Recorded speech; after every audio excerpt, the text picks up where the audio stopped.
Good morning friends. ನಾನಿವತ್ತು ನಿಮಗೆ ice candy ಮಾಡೋದು ಹೇಳ್ಕೊಡ್ತಿದ್ದೀನಿ. ಇವಾಗ ಈ ಕರೋನಾ ಇದೆಯಲ್ಲ, ಅದಕ್ಕೆ ಆಮೇಲೆ ಬೇರೆ ಸಮ್ಮರ್ ಇದೆ. ನಿಮಗೆ ಐಸ್ ಕ್ಯಾಂಡಿ ತಿನ್ನಬೇಕು ಅಂತ ಅನ್ನಿಸ್ತಿರುತ್ತೆ, ಆದರೆ ಅಂಗಡಿದು ಬೇಡ, ಮನೇಲೇ ಮಾಡ್ಕೊಳ್ಳೋಣ. ನಾವು ಯಾವ ಹಣ್ಣು ಬೇಕಾದರೂ ಯೂಸ್ ಮಾಡಿಕೊಂಡು ಮಿಕ್ಸಿಗೆ ಹಾಕಿ ಗ್ರೈಂಡ್ ಮಾಡ್ಕೊಳ್ಳೋದು.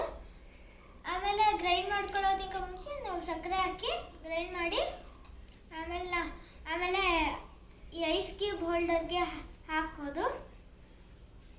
ಬೇಕು ಅಂದರೆ ಡ್ರೈ ಫ್ರೂಟ್ಸ್ ಹಾಕೋಬಹುದು.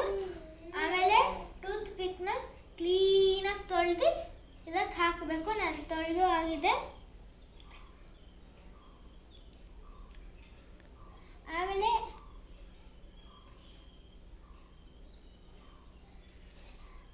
ಇವಾಗ ಹಾಕೋದು ತೋರಿಸ್ತೀನಿ.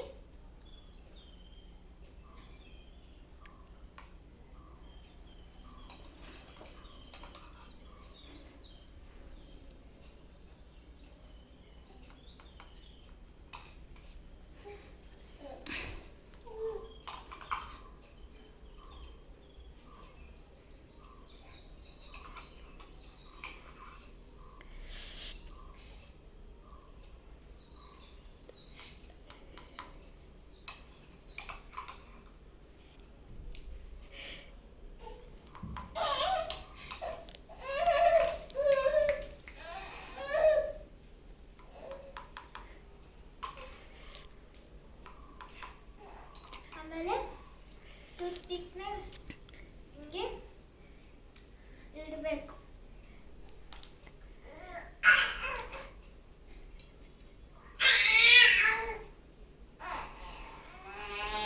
ಅಷ್ಟೇ, ಹಿಂಗೆ ಮಾಡೋದು ಫ್ರೆಂಡ್ಸ್. ಆಮೇಲೆ ಒಂಚೂರು ಡ್ರೈ ಫ್ರೂಟ್ಸ್ ಹಾಕಬೇಕು ಹಿಂಗೆ.